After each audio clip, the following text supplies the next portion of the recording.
Hello and welcome to the first ever Champion Draft Series Champion Draft. Well, we are here to bring you the entire breakdown of the draft, round by round, pick by pick, and when I say we, I don't just mean me. I'm here with Dragon, guys. Say hello, Dragon. Yo, what up, people? Here for an exciting draft. Can't wait to see how this plays out. I am excited. Very exciting indeed. We've got a lot of talented players, a lot of talented creators from across the Americas server that have been thinking about their picks for at least a week, maybe even the several weeks since we've invited them into this series, and it's all coming down to the choices that are made here today. Why don't we just jump right into those players right now and introduce them to our viewers if they're not familiar with them already.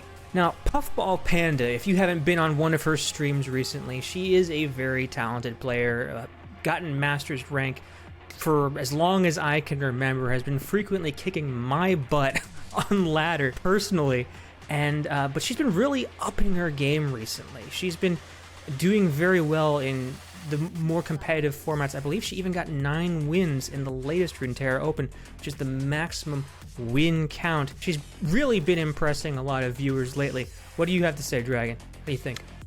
Puffball Panda is really impressive. I've beaten my ass on ladder plenty of times as well.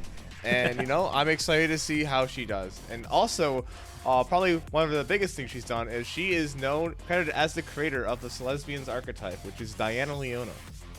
Absolutely, and I would not be surprised, rather, if we didn't see a Diana or Leona pick very early on from Miss Puffball in order to secure that comfort deck into her roster. But next up, we have Absolution. What do you know about Absolution, Dragon?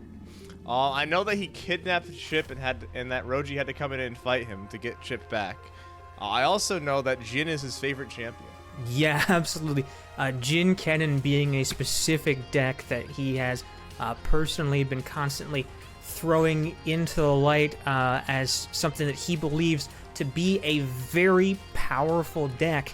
And we'll see if he guns straight for that deck in this series. I doubt that Jin and Kennen will be the most competitive picks early on, or if we'll see if he just goes straight for the top tier S-cost champions, as he has been saying. If you've been paying attention to social media, Absolution has been saying he is going to go hard in this tournament series. He's not going to hold anything back. He's considered himself the underdog, but he thinks that he has a very good chance to take everything.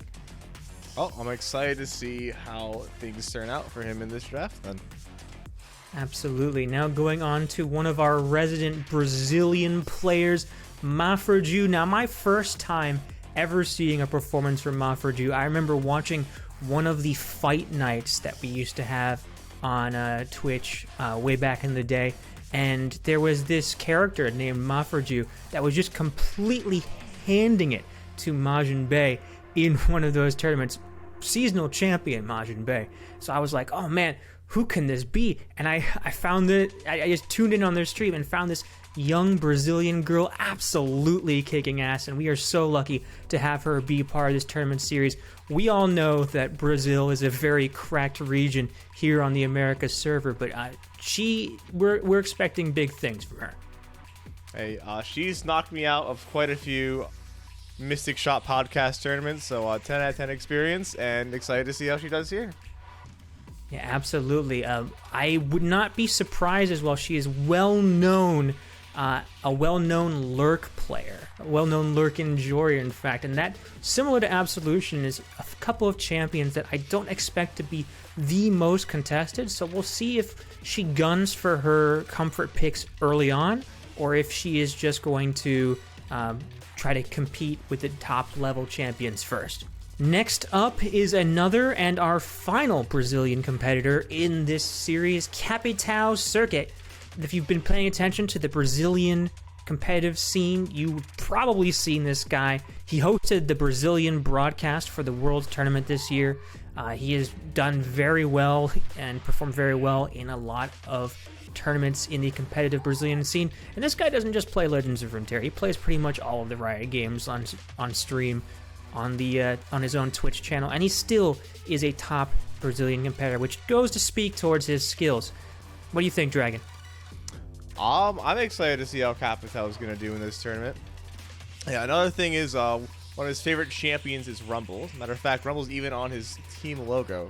So I'm expecting that might be a pick that he's going to prioritize if he wants to make sure he secures that for his team. And that is probably one of, if not the comfort pick for him. Though he did list his favorite champion as Ezreal, so I don't know exactly what to expect from Capitão here. We're going to have to see. Next up, her chat refers to her as the meme queen. We have Elzon in this tournament series, coach of the Ramus Ranch Rangers. Love that little logo there. Also an ABG representative here. Elzon is quite recently a connoisseur and creator of smaller, interesting grassroots tournaments here in Legends of Runeterra scene. I know that there's a lot of players out there that appreciate the stuff that she's done for the scene. What do you think about Elzon, Dragon? I'd expect to go for some of the Chime archetypes, considering her favorite champion is Bard. And maybe even the Trap archetype as well, so we can put things on cards other than that they could draw each turn, because that sounds fun. True, I know that she is a big puff cap enjoyer, so I would not be surprised if we did not see a Teemo in her draft. If it doesn't get taken first, though, because Teemo is an A-cost champion getting access to 2 regions, as well as just a pesky little elusive champion, it might be really heavily contested. I don't know.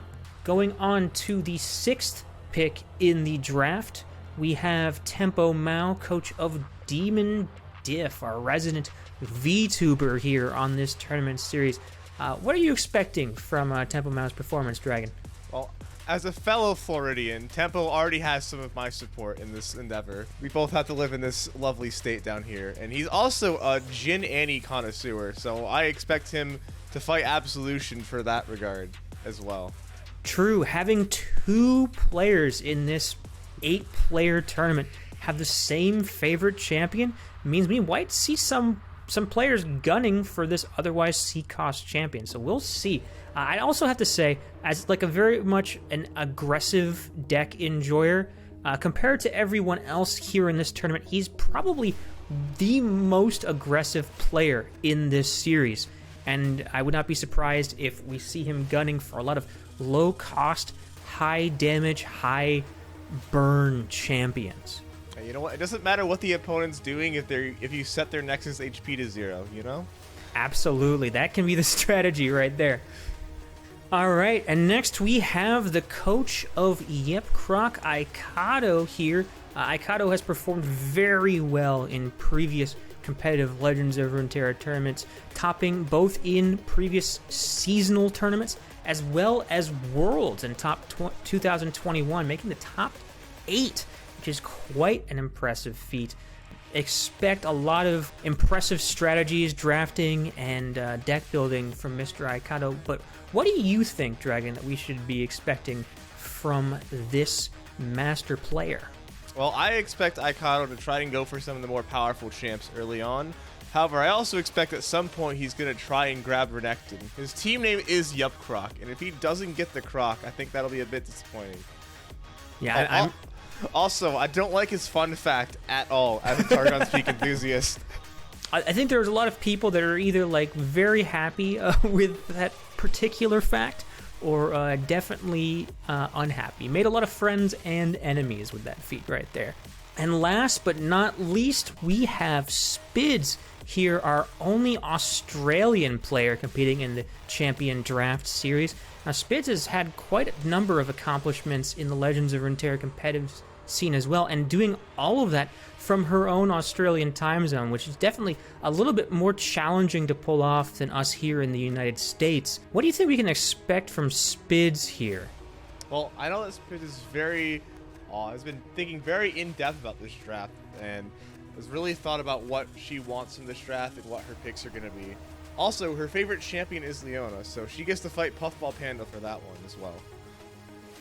True, we've got another fight on our hands right here, and I definitely know that she is a big fan of Mountain Sojourners as well, so like getting access to that Targon region is probably a top priority for her.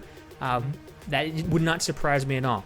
But that being said, as we have listed all of the players in the draft order, of course, this is a snake draft. So in round 1, it will go in that exact order, starting with Puffball and ending with Spids. And then when we jump into the even rounds, round 2, and all the even rounds afterwards, the round will start with Spids and go all the way up to Puffball.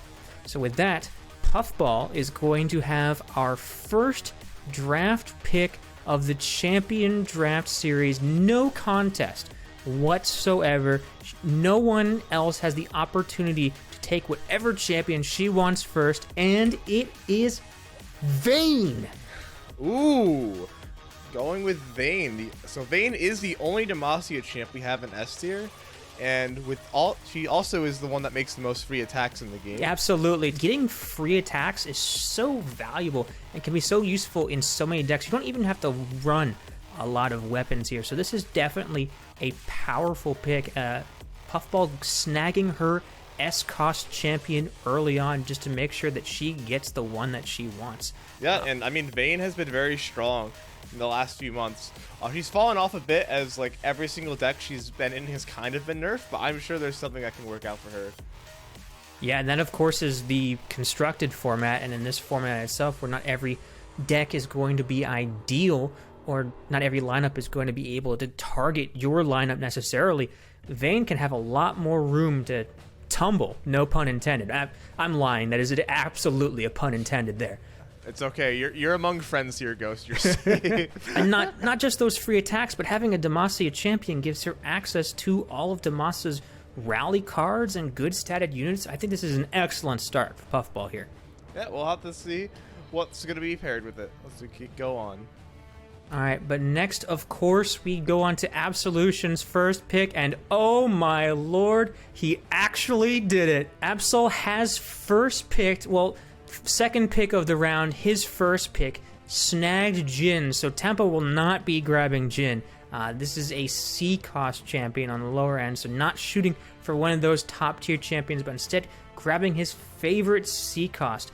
Now, I have to say, Runeterran champions probably not incredibly ideal in this format. They don't give you access to like a full region of cards like most of the other champions would.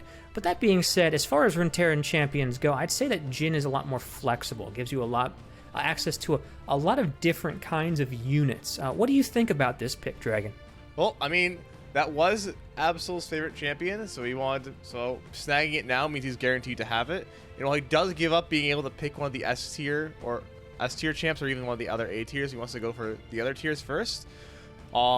There will probably be some solid S and A tiers left later, so it's probably fine for him if he really wants to prioritize Jhin this much. He wants to make sure he has it to pick it now, because there is a chance that Tempo could try to pick it in like round 1 or 2 as well. True. If this is a deck that he really wants to pilot, then it might have been the best idea to snag it now. And we'll see if that decision pays off in the future. But now we are going to go to Mafraju's pick, the first pick for the Brazilian players, and we have Nora. What do you think about this pick, Dragon? Nora is very good right now. I would argue Nora might even be one of the best champions in the game, because of she just slots into almost any deck very well. The portal package is quite strong right now, and Nora is a very good piece of that. And yeah, she's like very, very flexible with her decks. There's at least like 3 or 4 different Nora decks running around right now, so I think this is a solid start for this draft format. She's a very flexible champ with a lot of power. Absolutely. I am sure there are a lot of competitors, maybe even this entire team of competitors, that have not yet picked an S-cost champion that are probably upset by this, not being able to access Nora. Now, technically, if you draft another Bandle champion, you can have access to other Bandle cards like Portapalooza, like Junk Construct, and get those portals shuffled into your deck, but you won't have Nora. You won't have Nora putting them in on strike. You won't have her leveling up and upgrading those portal units, and that's just not the same. Not at all. All right, moving to our other Brazilian player, Capitão, and it looks like he is going for that comfort pit with Rumble. What do you think about this pick, Dragon? Well, he needed the captain of his ship, and he got it. But yeah, in more seriousness, this is just a. I would say this is more of a flavor pick than a power pick, like kind of like Absolutions, where he wanted to make sure he had the Rumble, so he's gonna first pick it right now. With Nora and Vayne picked from S tier, that means like there's less S. So that means they want like one of those power picks as well. They couldn't get Captain wasn't gonna be able to grab those, so he's like, all right, I want to make sure I have Rumble for my draft because he's my favorite champ, so I can be able to play with him. True, and that being said, Rumble being the first multi-region champion that has been drafted so far in this tournament, having that flexibility of giving you access to either Bandle or Noxus in your deck building is definitely not something to scoff at, especially when it is those exact two regions. Like, those aren't regions you're happy to have access to. Yeah, Noxus is quite strong right now. And honestly, Rumble himself is very strong. And also, this can be seen as a bit of a denial pick with Vayne, because Vayne Rumble is one of the better pairings. So this is a bit of a denial for Puffball's pick as well. True, I didn't think about that, denying access to that combination. And, you know, there are some champions that also synergize with discarding cards. And perhaps by taking one of those champions out of the pool, you're dissuading other competitors from drafting those champions and maybe opening them up to yourself. Yep. Okay. Moving on to the Ramus Ranch Rangers, coached by Elzon, we see another S-cost pick here. Zoe is taken. What do you think about this pick, Dragon? Because this seems like a good pick to me. Yes, I mean, hey, Zoe's a pretty solid one-cost elusive with Targon. Targon Elusives has been in quite a good deck and has plenty of splashable regions, so you just need to draft a second champ and you can play Targon Elusives if you want to, or you can just play Zoe for a region, and she's just a solid unit to give you access to that region, and she's pretty powerful on her own, and she's always a threat if she levels up, so I think it's a solid pick. Yeah, one of the amazing things about Zoe for me is just like how flexible this champion is, how like it doesn't really require too much for you to run her. You basically just have to say, I'm running a Targon deck of some sort, and you can slot Zoe in and she can do work for you. So I think that this is an amazing pickup for Elzon. Will give her a lot of room for deck building no matter what she really picks up throughout the rest of this draft. So fantastic pick for her. Glad that she was able to snag this. Yeah. Moving on to Tempo's first pick, and we have another S-cost champion drafted in the form of Miss Fortune. Definitely an aggressive pick, I would have to say. What do you think, Dragon? Yeah, I think Miss Fortune is a solid aggressive champion. She's very good in attack-centric decks. Her best pairings are probably Noxus and Demacia, so if you really want to get the most out of her, you probably want to try and draft one of those regions in one of the later rounds for Tempo, but she is a very aggressive champ, and she should be a solid first pick here for Tempo. Yeah, this screams Tempo's playstyle for me. I'm looking forward to seeing what else he gets to pair with this Miss Fortune. But now we get to go to Aikado's first pick of the draft. And oh my goodness, Celesbians will not be in Puffball's hands. We've got a B-cost champion in Leona, snagged by Aikado. Yeah, Leona's package is pretty strong right now, and if we don't want to draft their S-tier champion right now, it's better to go for the most powerful B and C tier champions. They're going to be more contested later on, so if you get them now, you have a better chance you can still get your S cost later. Also, it does also deny it from Spids as well. No Leona in the hands of Spids or Puffball, but Aikado's got himself a solid first pick here. True. Like, I guess this was one of the more contested champions, and I'm sure Aikado is grateful for his ability to snag it. But now we have the last pick of the first round. What shall Spids add? Oh, Varus, our next B-cost champion to be drafted here. Now, I have to assume that this is similar to Absolution's pick of Jhin, where this is just like a comfort pick for her, because grabbing a Runeterran champion first instead of giving yourself access to any sort of regions, I have to imagine that this has to be a champion that she just really wants to snag, that she feels like really good about. Otherwise, being able to go to, not necessarily a risk, we're so early in the draft, but make a pick like this. This has to feel like something that is very comfortable for Spids. I know she's a big mid-range player. What do you think, Dragon? I think that it might be a comfort pick, but I also think it could just be a going for a power pick as well. Because if we think back to last patch before the nerf set came in, Varus was one of the strongest. Varus had some of the strongest decks, like Varus Pantheon and Varus Akshan. And while the Kayn and Aatrox got hit, Varus was left untouched, and the Cultist package wasn't hit at all. Now, Varus has fallen off because the decks that it was really good into have also fallen off. But in a format like this, where you're not expecting to see as many of the meta picks, I think Varus gets a lot more value. Because Varus is a very strong champion and is its own winning condition. And Cultist region is quite strong, even though it's a little bit less flexible than like any of the other main regions in the game. So I think this is... I also think this could be considered a power pick instead of just comfort. But it could also be comfort as well.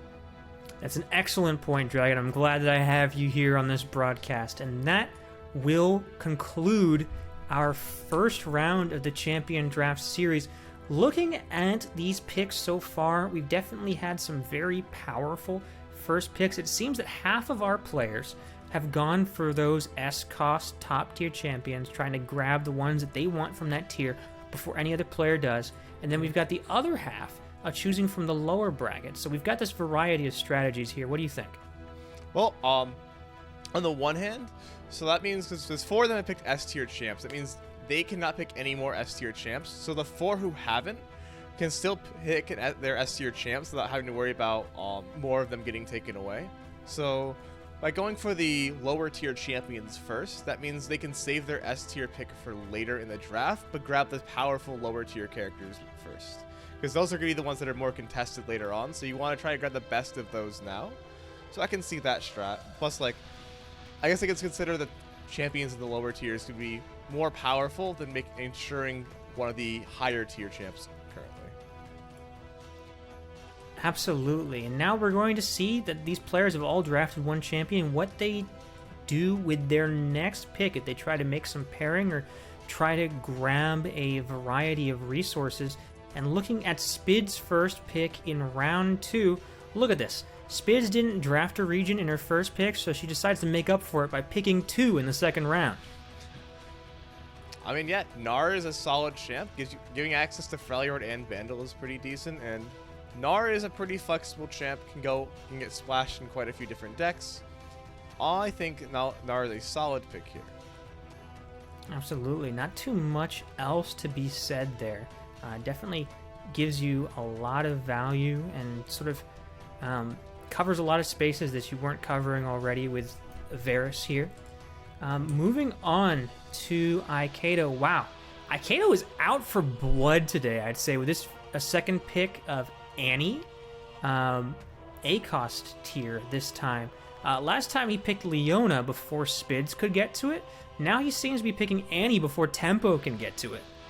I mean, not just Tempo, also Absolution has Jhin as well, and Annie Jhin is the best pairing for that deck, so then not only does he secure Noxus for Leona, because then you can play Leona Noxus, which has been doing quite well, but he's also denying Annie from Absolution, and also Tempo for going like Noxus, like Annie Noxus aggressive deck.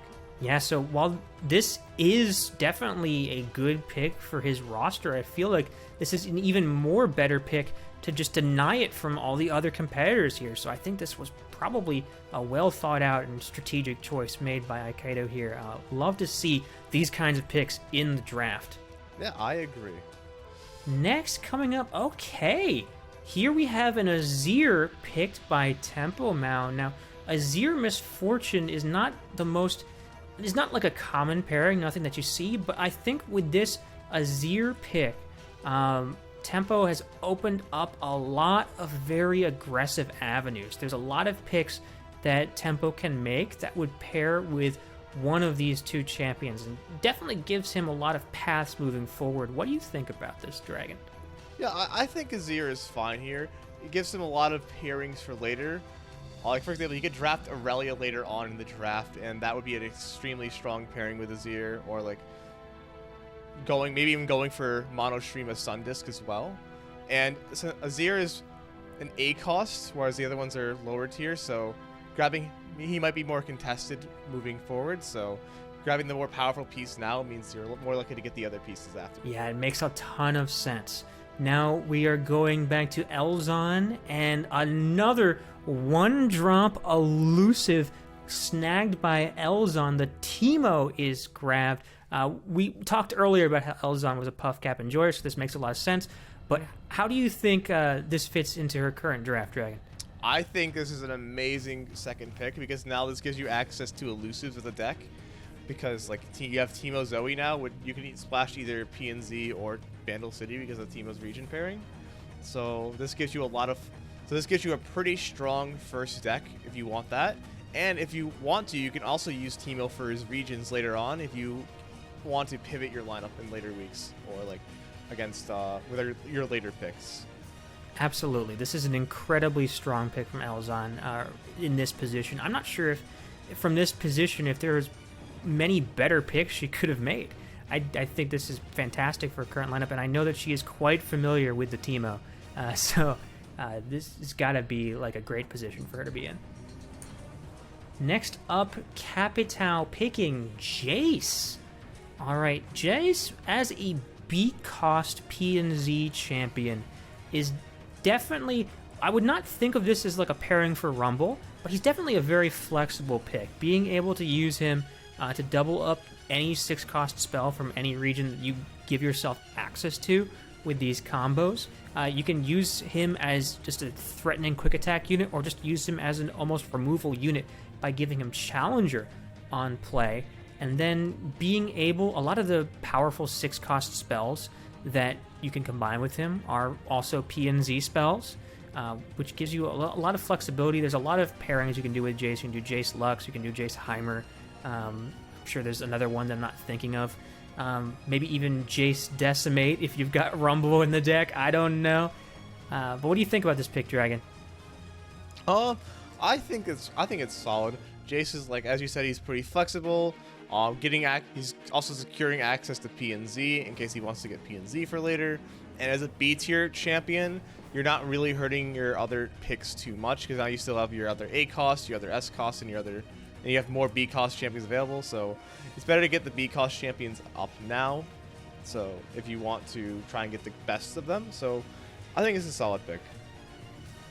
Absolutely. Now we're going to go back to our other Brazilian player, Mafraju, who has already, it seems, secured for herself a very scary deck in the form of Nora Viego. I'm sure there are many players out there that are familiar with this combination.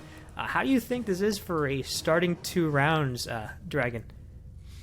I think it's pretty solid. Nora Viego is a deck that's existing right now on ladder, and hey, in a format where there might be less removal, I think Viego goes up a lot because he can be pretty difficult to remove without things like Vengeance or Disintegrates. And since there'll be less access to those in this format, Viego's gonna be hard to remove. I think he's a solid pick here.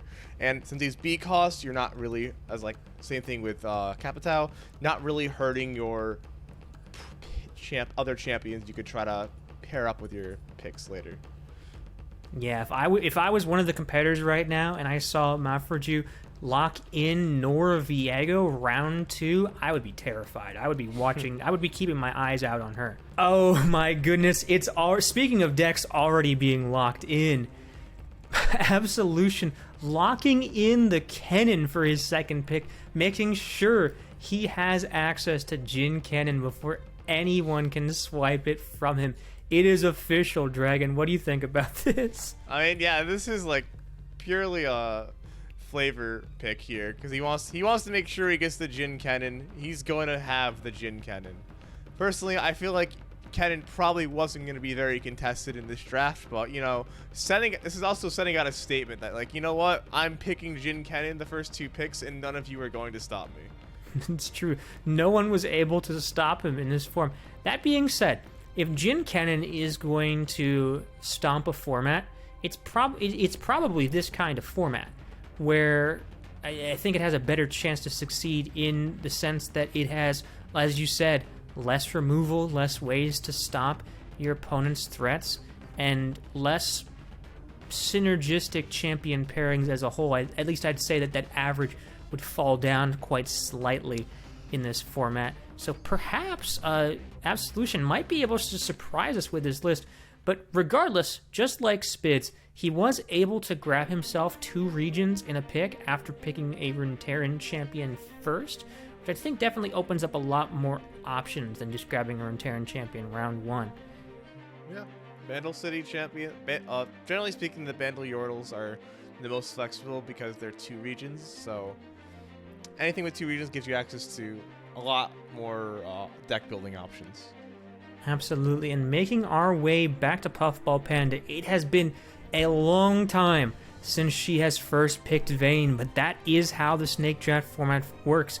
And now she gets to make another pick, and it's going to be Jinx. What do you think about this pick here, Dragon?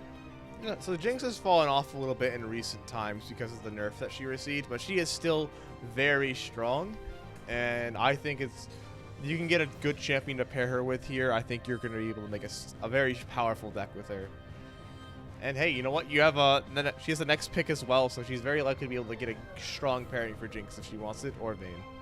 True, and even if she doesn't make a pick in the next round that pairs with Jinx here, while it has received several nerfs since its iteration, Jinx champion strength was a deck. And that's true. Getting access to that sort of stuff, it might just still be a threat in this kind of format. We will have to see.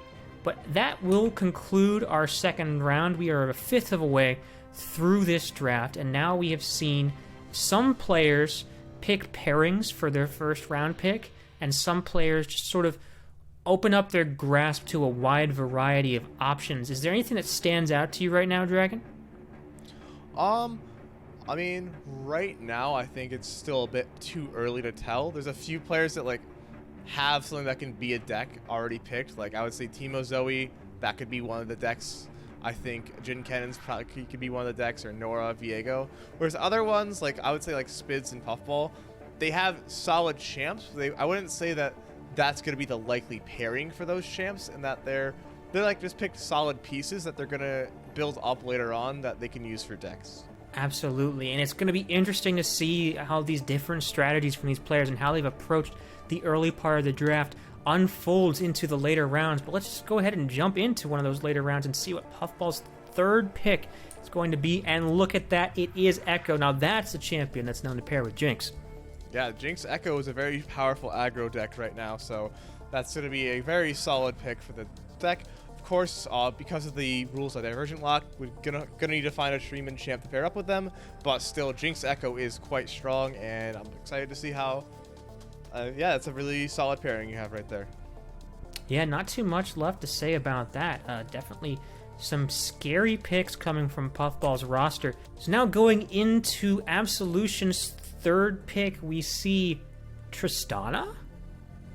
Alright, now there has to be some sort of plan behind this, Dragon, because we have only seen C-cost picks from Absolution so far, and I understand the Jin Cannon. I understand that that's his deck, that's something that he wants to lock down.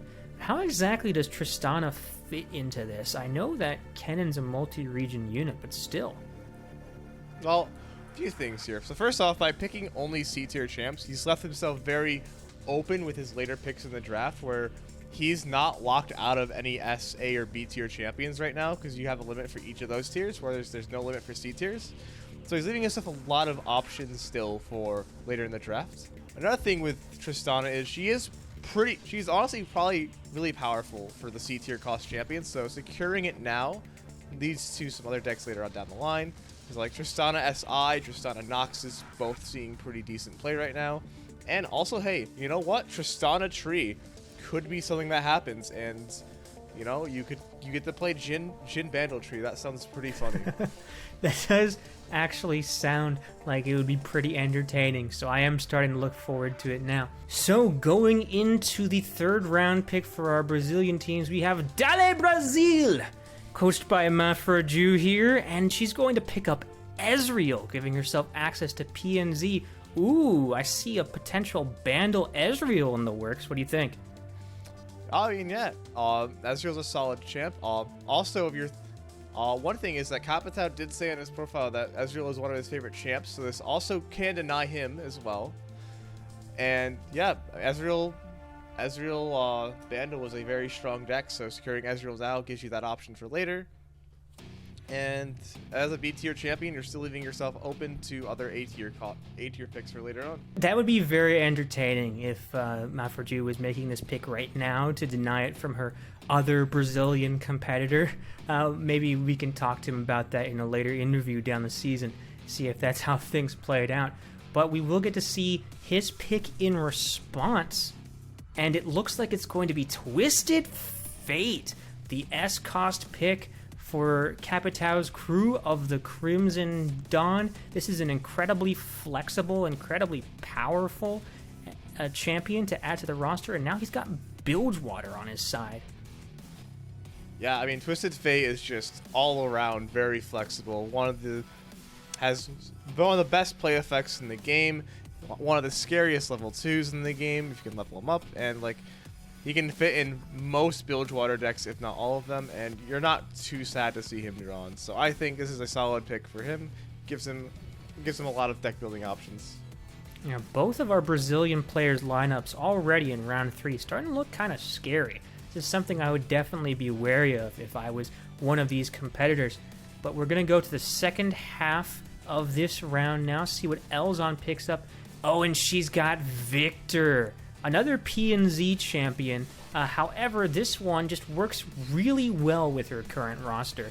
Victor Zoe, as happened before. You've got access to Victor Bandle now through Teemo. Victor also doesn't really require much to get going. He sort of creates his own parts for upgrades and such, so it doesn't really matter what other deck you put him in. He just gives you access to P&Z where you might not have him before. What do you think about this pick for Elzon? I think this is a solid pick. Victor is a very good A tier champion, and like I said earlier, with a lower rule density format, which is what I'm expecting here, can get a lot scarier if it's harder to remove him. And Victor can just be his own win condition, and he's very splashable. Plus, he has good pairings with Zoe if you want to go for a different line than just elusives. So I think this is a good pick here. And now, a thing to note is that Elzon, while some players, as we've seen, have been avoiding making their S-cost picks or their A-cost picks and been going lower, Elzon is already out of S and A-cost picks, so she's going to be picking from the lower brackets from now on. We're going to see how that plays out. But right now, we are going to go to Tempo and see him also pick up his second A-cost champion in the form of Swain. Noxus is in the hands of the aggressive player. This is exciting. What do you think, Dragon? I think Swain's a pretty solid pickup here. The other Noxus champs that are remaining, either like Draven or LeBlanc. I would say they probably don't have the same flair that Swain has here, or flexibility. Because like you can pair Swain with Misfortune to go Bilgewater Swain, which is proven to be quite good, and it gives you a pretty aggressive deck. Or you can like go for something else later down the line and have him slot in there as well. But I think he's a solid pick here from the remaining Noxus champions. Absolutely. All right. Going now to Aikado's third pick. He's going to grab his own S-cost champion in the form of Katarina, another powerful Noxus pick added onto his roster. Getting an on-play rally effect can be so good in so many different decks. We've seen Katarina's rise to fame in the previous year of Legends of Runeterra, and having that champion on his roster has got to make Aikado feel good. Aikado's very happy with this pick. He now has 2 Noxus champions, so he wants to go for an aggressive lineup. He can do that. He wants to go for like a slower, more grindy lineup with like Conservatory. You can do that as well. Katarina Leona is also been a very strong deck, or we could even like pair Katarina with something else down the line. Yeah, and even in a pairing that has not yet been seen in the constructed meta, you can always just like slot in a Katarina just to have a play and rally and access to Noxus cards. So just a fantastic pick overall. I am sure that this is going to reward Aikado. Third pick for Spids, we have Pantheon. Now, we have locked in the Pantheon Varus combo, which, as you mentioned earlier, Dragon, is definitely a powerful deck that might not be challenged too much in this format. But like, even if you don't do that sort of combination in the Pantheon Varus deck, there are a lot of regions that have like self-targeting and are able to potentially level up Pantheon, and then just having access to Targon in itself has got to be something that Spids is happy to have access to. Yeah, for sure. I think Spids is very happy to be able to get Pantheon here. Like you said, Pantheon Varus is a very good pairing, and he's can be pretty flexible. This does mean that Spids is out of A-cost champions, but I think Spids is perfectly fine with that being the result with the 2 that she got. Absolutely, and that brings us to the end of round 3. So looking at this, what are the key lineups that are standing out to you right now? Because for me, it's definitely these players that have chosen round 3 to snag their S-cost champs in the form of Capitao and Aikado. Their lineups are looking a lot scarier, getting that Twisted Fate, getting that Katarina. Yeah, for sure. And also, a few of our players have also gone through like what we might have expected, like picking their S cost and their A cost, which would be Elzon and Tempo. So that those 2 are both out of their S and A tier champs, whereas Spids is out of A tier champions to pick. I believe everyone else who hasn't picked an S tier champ still has all the other tiers available to them, though. Yeah, actually, it seems that there's only 2 players remaining that have yet to pick their S-cost champion in the form of Spids and Absolution. We're going to see how long they waited out. They're only competing with each other at this point for S-cost, so they might take a while before they pick S, or they might snag one now to make sure the other one doesn't snag it later. But another thing that I want to point out, Dragon, before we head on to the next round, is that we've already drafted 6 PNZ champions. Yeah, PNZ looking to be quite popular right now. Yeah, we've drafted 6 Bandle City champions as well, but those are multi-region champions. We expect those to be kind of valued for their flexibility, but we have 6 PNZ champions. We're only a little bit more than a quarter of the way through this draft, and already 6 of them are out of commission. That's insane. And if you want PNZ for your draft, you don't have many options left. I don't expect Spids or Absolution to pick their S tier champs until near the end of the draft, because those are the only 2 that are left, and they can kind of wait to snag them until the end and make sure they get good A and B tier champs first. Yeah, I would not be surprised if that's what they go with. And let's see what Spiz decides to add to her roster now, picking up Alawi, giving her access to another region. Hold on. It's round 4. 4 champions. I'm noticing a similarity in cost here, Dragon. A bit of a pattern here, if you will. Do you think there's a reason behind this? Maybe Spids really likes the number 4. You never know. A fellow Jhin enthusiast, Jhin just was not available. Picked round 2 of the draft. But yeah, Alawi is certainly a fantastic champion at this point. Being able to not only give you access to Bilgewater, which is a good region to have in your roster, but also be able to hit you for a big amount of overwhelm damage at the same time building up another unit on the board. It's sort of like another one of those like go big strategies, except across 2 units instead of 1. Yeah, and like the thing with Alawi is that she kind of has a self-contained win condition with her tentacle package. Like if the tentacle package is not really answered, it's going to win the game regardless of what the other region or other cards are. It's like that can solo carry a game, so that has a lot of power contained in it. And Alawi is pretty flexible. She can go in like Demacia, Ionia, there's even some SI pairings as well. Ooh. So I think Spiz is securing herself a very flexible lineup here. Absolutely. And after that, we are going to go and see what Aikado's response is going to be. And look at that. He has recognized what we have said about there being very few PNZ champions left. Goes ahead and snags himself Seraphine. Yeah, this makes complete sense. Like I said, there's like not many PNZ champions left, and Seraphine gives you access to PNZ. So now you could play PNZ Noxus Conservatory or like PNZ Noxus Bar or something like that.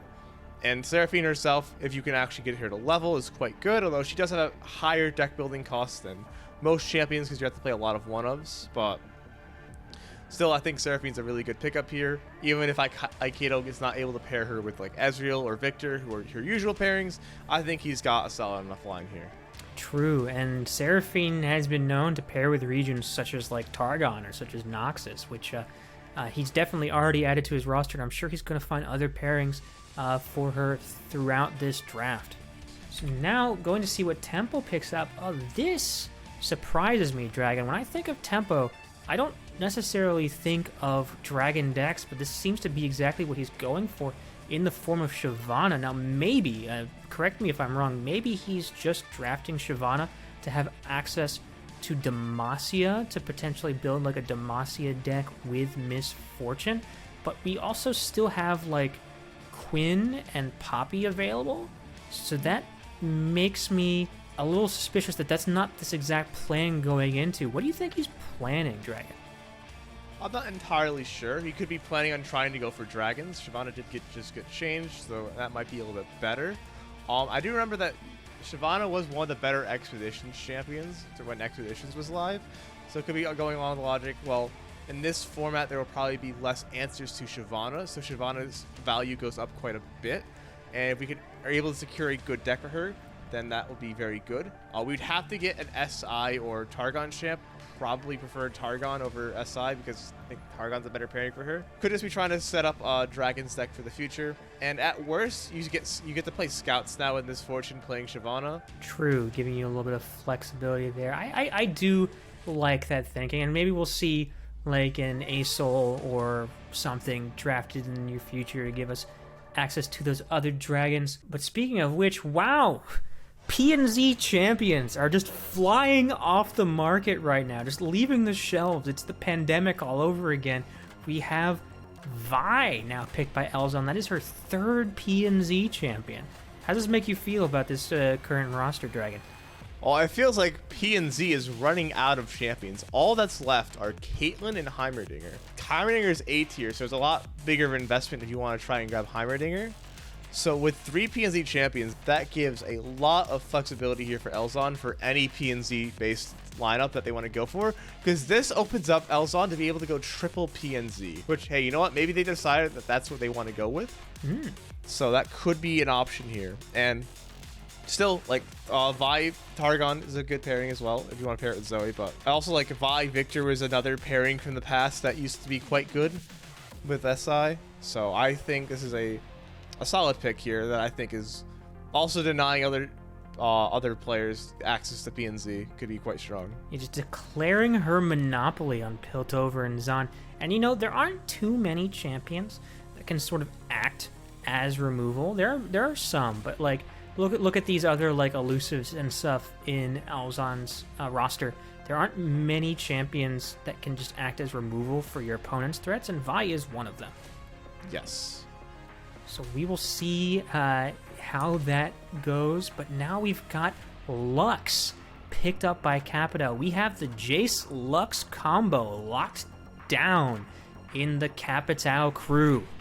Yeah, I think Lux is 100% the reason, or the Lux Jace pairing is 100% the reason we're going Lux here, and yeah, I think that's about it. I mean, hey, technically speaking, we could try to pair it with something else, but I feel like it's just gonna be for Jace Lux to have that option. Yeah, and like we're in round 4. We're not even halfway through the draft right now. Capitao already has access to 5 regions. This guy, Capitao, is maximizing his flexibility while at the same time still creating powerful combos like that Lux Jace. And who knows if he'll grab something else that also pairs with these champions later down the line. I would watch out for him if I were in this draft right now. We're going to move to our next Brazilian player. All right, Mafra Ju picking up the Sejuani, another 6-cost champion added to her roster. What do you think this is for? Is this for a Sezreal, maybe? I mean, yeah, this does open up a thing for like Sejuani Ezreal, though it was usually Sejuani Teemo that deck was, so I don't really know if it's for that. I think you're just picking Sejuani here as a solid Freljord champion. Want to get your 8 cost in now. Could try to go for a Gangplank next round to go for Plunder or any other Bilgewater champion to try to get a Plunder deck going. And yeah, I think Sejuani is a pretty strong champ overall, so I think this is fine. Yeah, another champion, we mentioned this with Vi earlier, that can just also act as a form of removal that's targeting and getting rid of one of your champions. So yeah, definitely not something to sleep on. A powerful A-pick champion. And who knows, maybe you just use her as like Freljord to make some like Freljord SI deck with Viego or some sort. Maybe. Definitely an option. But now, oh wow, Master of the Yordles Absolution picking up a Veigar. I'm not sure what's going on here. There's clearly a plan here. Is this more Bandle Tree selection? Is this Tristana SI control? And so there's a few options this could be going down. So we could be seeing, we're picking this to secure SI before Tristana SI, although I think there's probably better options that are available. Like Absolution hasn't picked an S tier champ, so we could go with one of the S tier SI picks, or even like Hackerim, I think would probably be a better one than Veigar. But we also could be saying we want to play Darkness, and there are only 2 picks between Absolution's pick now and his next pick, and he's thinking it's probably not that likely that Puffball's gonna pick Senna. So he could go Veigar now, and then his next pick grabs Senna, and he can secure Darkness as one of his decks. That would be a power play by Absolution. We will see if that happens relatively soon. But first, we have to see what Puffball's next pick is, and it's about damn time, Dragon. Puffball has picked up her signature Diana. Yeah, I mean, definitely. I think this is definitely in flavor for Puffball. So she's got Diana now. I'm sure she can find a good pairing for her. I don't know about any pairing with the decks right now. I guess we get secure Demacia Targon. I don't think we really want P&Z Targon, but I think this is securing a good pairing with that in the future, and I think we can probably find a use for Diana down the line. Absolutely, and that is going to bring us to the end of round 4. Looking at these rosters already developing, there's a few things that I would like to know, and then I want to see if there's anything that stands out to you, Dragon. But we already mentioned how like P&Z champions are on the fly. We have such a polar opposite of strategies. On one hand, you have players like Puffball Panda who are currently out of like S and A tier slots. I believe Elzon is in that position as well. But then you've got Tempo. And as is Tempo, yeah. But then you've also got like Absolution, who is 4 rounds in, has yet to pick a champion from A or S. And he must be extremely confident that there are going to be champions in A or S left over that he's going to want to snag up, and is just grabbing these now. What do you think, Dragon? Anything else stand out to you? No, nothing really stands out. The core of their team is kind of built for quite a few of these players, and now they're just going to start building up their flexibility and other options that they have. Let's see how they do that with Puffball's round 5 pick, snagging Quinn. All right. Now, Quinn, another Demacia champ, so not expanding our roster of regions, but definitely could pair very well with the Vayne that we've already snagged up, and gives us the option to maybe run more than one Demacia deck if that's the strategy that we want to go for in our future lineups. What do you think? I think this adds to the Vayne. It does make Tempo cry a little bit because now he can't go pure scouts with the Quinn Vayne if he wanted to do that. Yeah, Vayne could give, if you want to have more Demacia decks, having 2 Demacia champs can give you that option. Maybe even opening up a line for like, if you want to go Vayne, Aatrox, Quinn. You know, that deck's been nerfed quite heavily. Yeah, that might still have a lot of strength in this format. We'll see if that's something that she goes for. Aatrox is a B cost in this series, so still definitely available to be picked up. And it looks like you were right, Dragon. Absolution did immediately grab that Senna right after the Veigar, saying, hey, it's very unlikely that Puffball is going to snag a Senna, so I'm just going to grab Veigar-Senna combo now, and he has Darkness in his roster. With Darkness, he's got that deck basically secured in his pocket if he wants to bring it out any week. Yeah, there wasn't really going to be...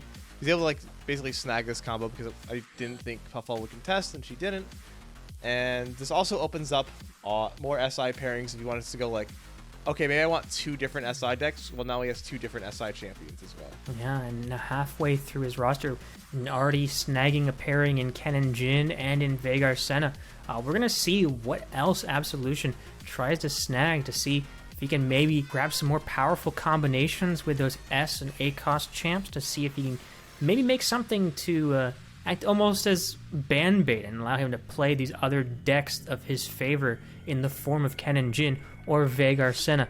But moving on to Mafraju. Oh no, Dragon. Oh no. The Lurk player, the very well-known Lurk player from Brazil, which we all know is an incredibly cracked reason, has just picked up Pyke in round 5. Now, this is technically a risk, right? This is technically a risk because you have 5 other players that are going to get 2 different opportunities to snag a Rek'Sai if they want to deny that from you. But also, this has to be terrifying. Yeah, I will say, I think I would have picked Rek'Sai over Pyke if I wanted to go for Lurk, because I think Rek'Sai works a lot better on her own than Pyke does. It's like Pyke outside of Lurk is only seen play in like 10% win rate Sunny decks. I don't think you want to be playing those in this format. To that point, though, we do have Ezreal in our roster already. And Death from Below does level up Ezreal. But yeah, I think even though Rek'Sai is still better on her own, it's not the most likely people are going to be picking Rek'Sai, because outside of Lurk, Rek'Sai is not really not really that amazing on all things considered. So I think this is a risk, but I think it probably will pay off unless someone wants to completely take a pick away from Mafraju and really set her behind for this Pyke pick. With how many players like Aikado has already stolen picks from, I would not be surprised if he pulled another move like that, and he's already got some powerful champions in his roster.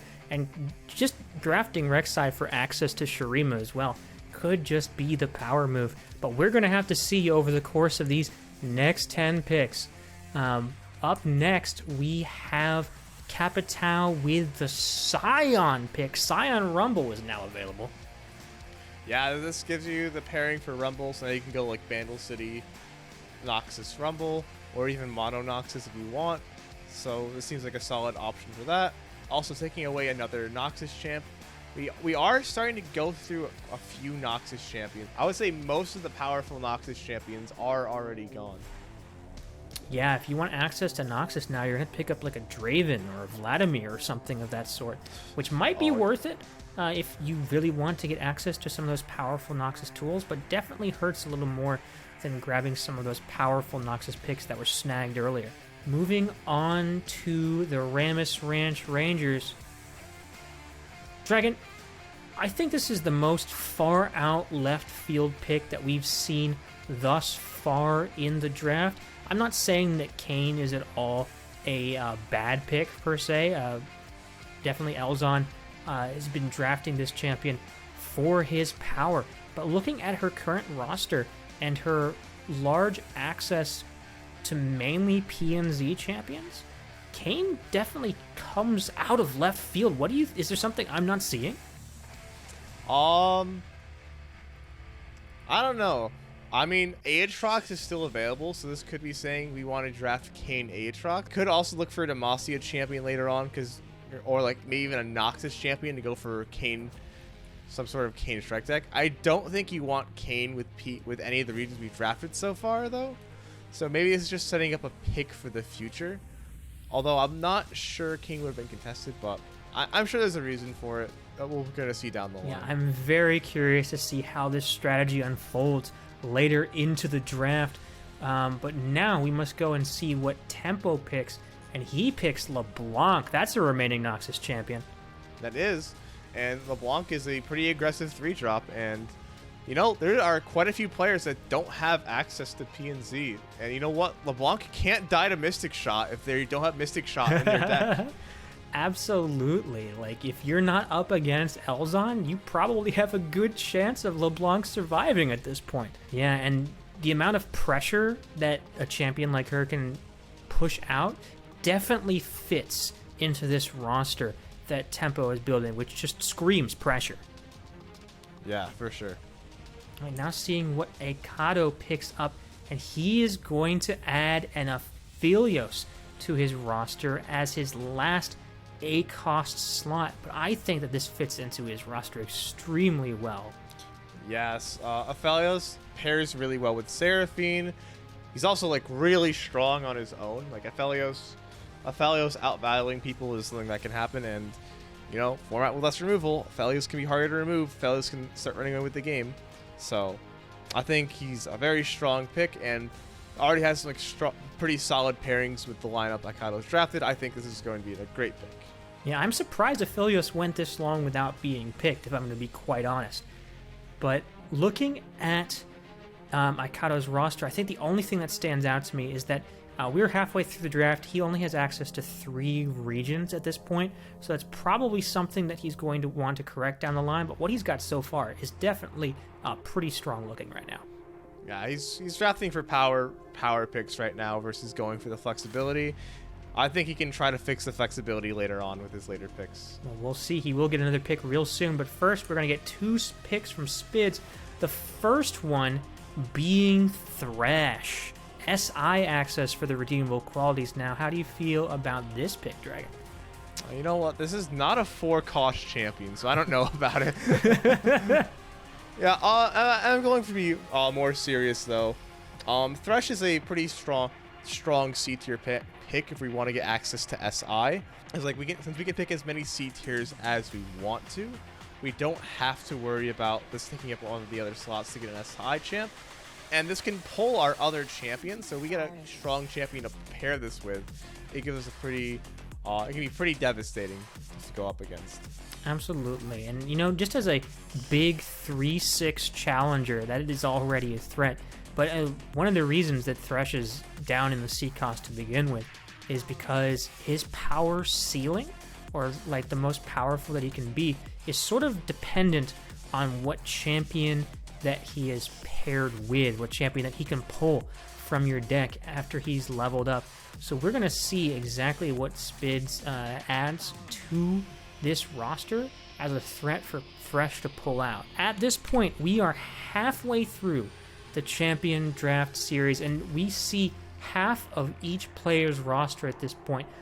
What is currently standing out to you, Dragon? So if we look at the roster, I think the few things that stand out to me is that there is 2 PNZ champions left in this round. There's just Caitlyn and Heimerdinger. There's also, let me just make sure I'm counting this right. There's only there's 4 Noxus champions left.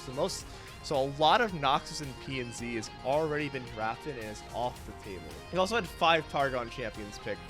And among the Targon champions left, there's not many power picks left there. So I think those 3 regions have been picked pretty heavily already. So for the players who don't have access to them, they might be getting some more suboptimal champions than what they might want if they want to get access to the region. Yeah, we're going to see how that plays out in the next few rounds, but we're going to start the second half with Spids again picking for the redeemable qualities, and she grabs Fiora. Another 4 costs for Spids.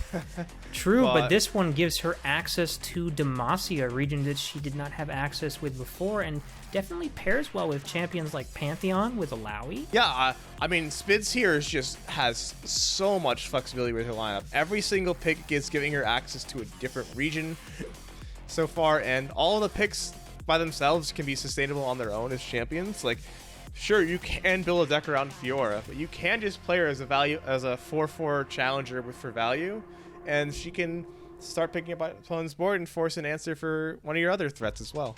All right, moving to Aikado's next pick, he has snagged the Gangplank, giving himself Bilgewater access, more regions, and just a good, powerful, overwhelmed champion that can clear boards in general as well. How do you feel about this pick into Aikado's current roster?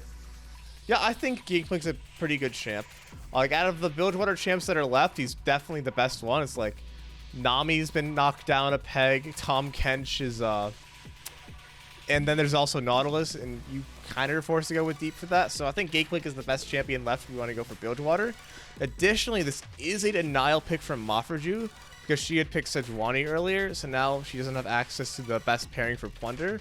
And like I said, there's not many great Bilgewater champs left, so if you want to go for like Sejuani, Bilgewater, Plunder, you don't really have great options there either. Yeah, it's amazing how Aikaido is able to build a strong lineup while also denying picks from several of his competitors. I think he's playing this draft very well. For sure. And you know what? It might be intentional. It might not be. Who knows? Well, you know what is intentional? This Ashe pick from Tempo Mao to pair directly with this LeBlanc pick from earlier. I think that is definitely its intended pairing. Would you agree? I would definitely agree that this is Ashe LeBlanc. Securing this as a lineup could be pretty good in some weeks, like especially like Ashe LeBlanc is a classic counter to Demacia, and since we've seen quite a few people drafting Demacia, we could say, okay, maybe during those weeks you might want to bring this out.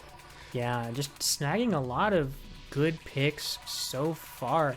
Tempo Mao definitely not a lineup to be underestimated at this yet point. And whoa, Dragon, we going on to the Ramus Ranch Rangers. Elzon has picked an Aurelion Soul straight off the cane. Another Targon pick, another late game champion, the latest of late game champions, and definitely powerful. But again, Elzon hitting us with the curveballs here. I will say, I think Tempo Mao is now a little bit more sad because now he loses access to Aurelion Soul for dragons, and so now he has to like pair it up with something else, like maybe Tarek. He wants to go for that pairing still. So, and also, I guess like Spids can't go Thresh A Soul now as well. For Elzon, this doesn't add a new region. We're still only at 3 regions in Cultist right now. But I mean, Aurelion Soul is a pretty strong win condition. If you think you're against a lineup that doesn't win the game quickly, Aurelion Soul can come down and punish. Yeah, and I just had to say, like, every pick that Elzon is making, I am just reminded by like how many options Zoe has in this roster currently.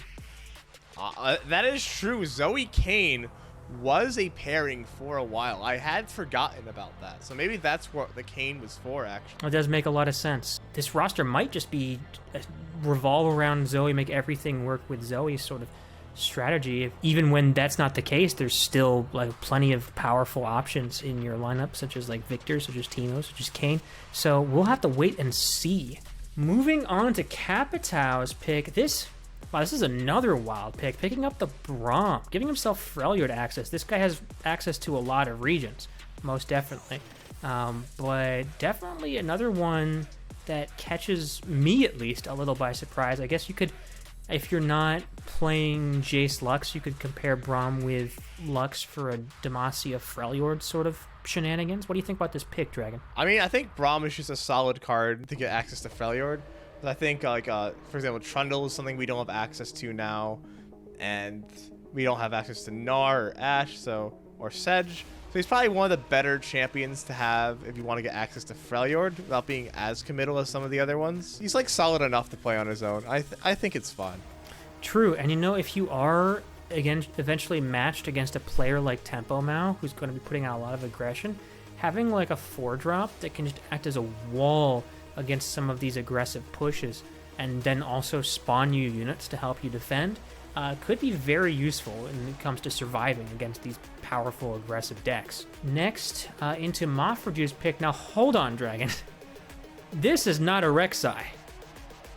Wait a second. Maybe we don't need to go for Lurk yet. I mean, we've gone through 10 players and no one picked it. I don't know if they're gonna pick them in the next 4 picks either. Why run that risk? Wow, this is such a risky move. And what do you think that we're running Tryndamere here for? We already have access to Freljord in Sejuani. Are we trying to build multiple Freljord decks? Are we trying to do like some field rush thing? Alright, so either we want to go for the Rico Rec special of going some overwhelms, or we want to have Tryndamere to have a chance for either have a chance to play some sort of FTR list, where we run Sejuani and like some other SI overwhelm champion, or maybe even as a denial to Absolution and Spids, because they haven't drafted their S tier champ, so they could go for like Trundle, Tryndamere, and then get an SI champ and have FTR that way. A lot of different like minuscule things to think about this late in the draft, going into these choices. Definitely challenging choices for some of these players, but you're right, there might be a lot of interesting things behind this pick. I'm just surprised we didn't see Rek'Sai this round. Like, we've already run the risk of getting it snagged in 10 other picks. Why put ourselves to more of that? But apparently Mafraju is very confident with this. Yeah. We'll see if any of the other players, or if Absolution or Puffball, are brave enough to grab Rek'Sai alone. Well, Absol is not going to do it in this pick because we see here he has snagged the Jax, another Runeterra champion in Absolution's roster. What do you feel about this pick, Dragon? This is kind of screaming Absolution's going to go Bandle Tree at some point. You go like Jax Bandle Tree, and we have a bunch of Bandle cards. That's always something that he's going to have access to. Also can be considered a denial pick for Puffball because Jax Vayne is one of Vayne's pretty decent pairings as well. Yeah, I think having Jax here is pretty decent. Also gives us access to the Weapon Master region.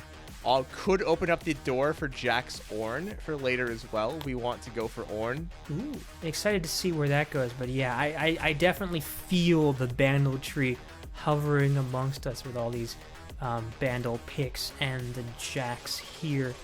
Really exciting to see that play out. And it looks like Puffball Panda did in fact snag the Aatrox to go with Vayne and Quinn. Another powerful deck completely under her possession. Yeah, also can be considered a denial pick for Elzon, not able to go with Kayn Aatrox. But yeah, Aatrox Vayne was one of the best decks in the game last patch. That's a pretty solid deck to have access to in your lineup. Absolutely, and she's going to get another pick off the top of that to go ahead and add to her roster without any competition after she's already snagged that powerful deck. But before we get into that, let's go ahead and talk about this last round. Now, I have seen, for the most part, Dragon, a lot of players go in a lot of different directions than what they were normally planning. And I'm not just talking about Mount Forju not picking up Rek'Sai, but I'm talking about the Braum and Capitaz roster. I'm talking about the Gangplank with Akato. I'm talking about the Aurelian Soul with Elzon. And even the... I hesitate to say that Fiora is a different direction for Spids, because Spids is just kept every direction open to herself, but there's been a lot of changing in paths here. What do you make of this, Dragon? Yeah, I think some lineups are really flexible. Like Spids can go in a lot of different directions, whereas some of them aren't as flexible, but they have a lot more immediate options available to them. Like I think Absolution has like 3 decks already that he, like Absolution with just the champs he has 3 decks he can build right now. I don't know about Jhin Cannon being a known quantity, but I guess it's a known quantity for him, so it counts. Mm-hmm. I mean, it's a deck that you definitely know he's going to bring, right? 100%. Yep. I don't know if he'll bring it every week, but there's definitely going to be a week where that's coming out. Well, I look forward to that week, but right now I look forward to seeing what the round 7 picks are. And it looks like Puffball is going to be picking up a Kayle, which not only is going to give her access to more Targon buffs besides just Diana in her roster, but also just like it's going to make all of her attacks bigger, and she has units that are going to get bonuses to their attacks, whether it be the weapons from Aatrox apparently, or weapons that Vayne could add onto units. You have Diana buffing herself anyways, whether it be through her own ability or through the Pale Cascades that she gives you access to. So a lot to be said here for this Kayle, though I am concerned Puffball has now run out of everything but C-cost slots. It's going to really limit her options moving forward in this draft. What do you think, Dragon? So this is the last B-cost champion. I think she wanted to pick Kayle because that was probably what she considered to be the best of the ones that she had left for access to them. And yeah, I think Kayle has some pretty decent pairings with what Puffball wants to do. I think she probably wants to try and grab a Noxus champion if she can. Like I know like Draven's up, for example. To try and have like access to Kayle Noxus, because that's been a pretty strong pairing, or maybe even Kayle Ionia. But I think she has a few pairings that are available to her right now with just these champs here. It's going to be exciting to see what she decides to do with this Kayle, because I feel like she's not done with it yet. I feel like she has other picks down the line that might make this Kayle pop out and be an even stronger pick. But now we're going to go see what Made in Heaven Absolution's team's picks, and it's going to be the Lee Sin. Now, Lee Sin is definitely a bit more of a standout pick. It doesn't really feel like it fits with his current roster, but similar to Kayle, might come to a little bit more fruition in later picks. We'll have to see. Absolution technically already had access to Ionia through Kennen, but he's probably planning on using that Kennen with Jhin or in some sort of Bandle Tree package. And if he wants to have another Ionian deck that also has access to like deny tools and like counterspell tools against things that opponent decks might be bringing. And who knows, he might be able to still grab like a Nami or something, get access to a few more spells throughout these other regions and these other picks. And worst case scenario, he could always just pair with Jax and get access to like some Overwhelm or Scout Kick weapons. And so I don't think this is a terrible pick. I think that Absolution probably has a lot of plans going into this. It just surprises me a little bit. It definitely surprises me a lot that he's going with Lee Sin, because there's not really any obvious pairings that we have here. And of the picks that are left, I think there might be better Ionia champs. Like, Absolution still doesn't have any of his A-tier picks used up yet, so he could have gone for like a Lulu or a Zed if he really wanted Ionia. But he chose Lee Sin, and I'm going to assume he chose it for a reason. We'll have to see what that reason's going to end up being. So I don't see it with the current... I don't think the current champions he has drafted pair well with Lee Sin.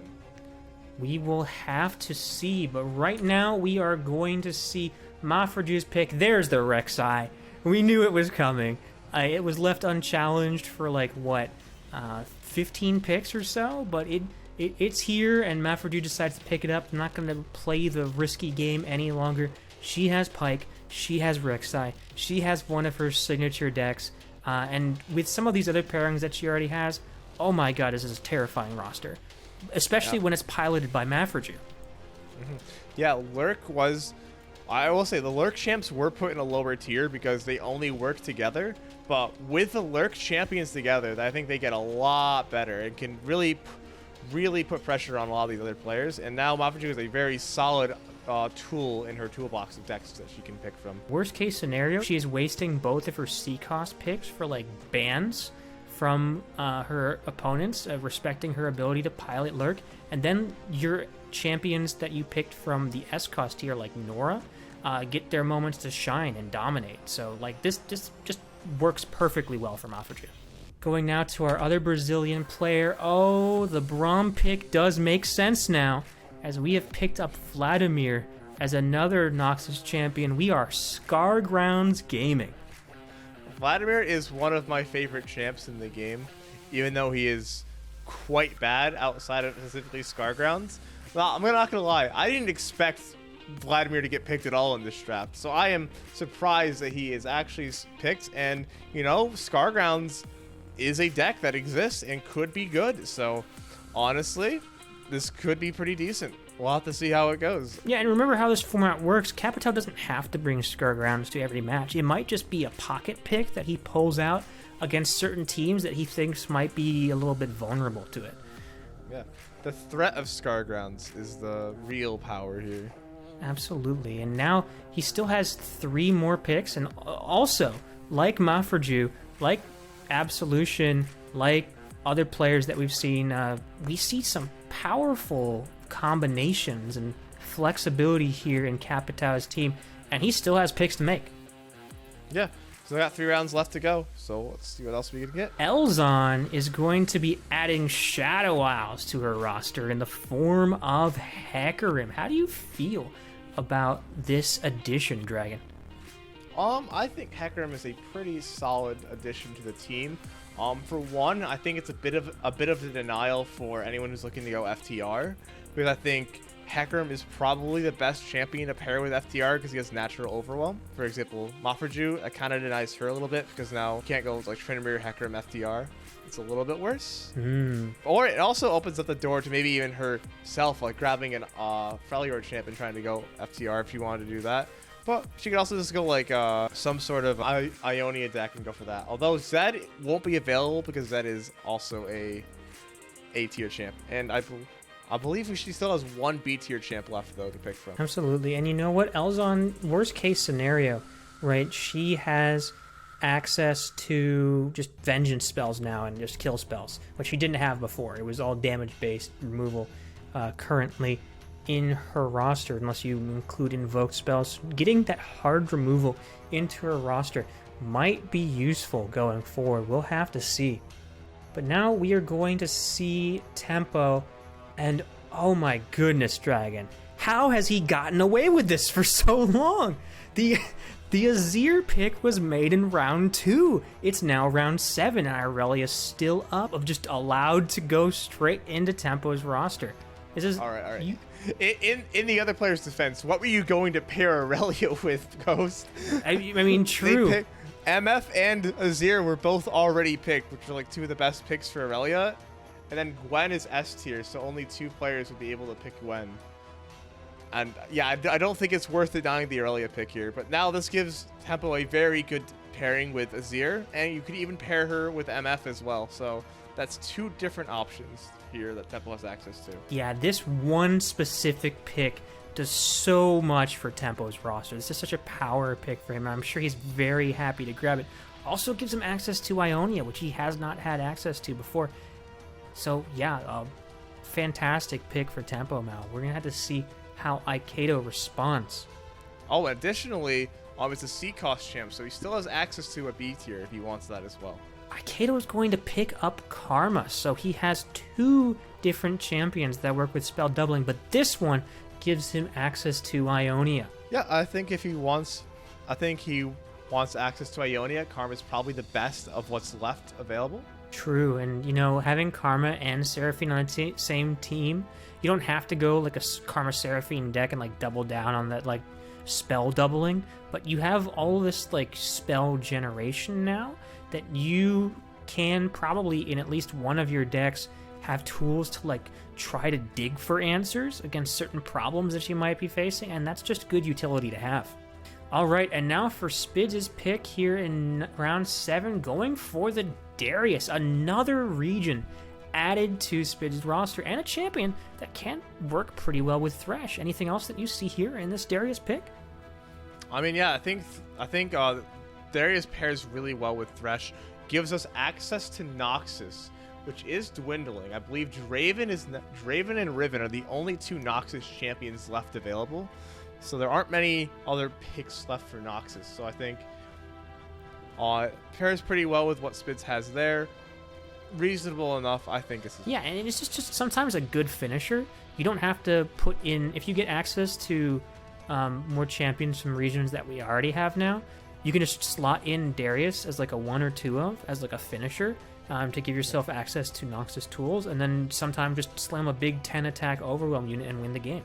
Looking at round 7 and its recap, wow, have there been a lot of power picks in this round. Capitao getting his Scar rounds, Mafraju getting her Lurk, Azir Aurelia under the control of Tempo, and some very powerful picks in the hands of Darius, Karma, Kayle, giving Shadow Isles access to Elzon. What really stands out for you here? What really stands out to me here is that there's a lot of this last round completed a lot of pairings for quite a few decks. Like Lurk got completed for Dale, or for Mafraju's team. We have Scar Grounds now for Capitao's team. We got Azir Aurelia for Tempo's team. So some very strong pairings are picked up even this late in the draft.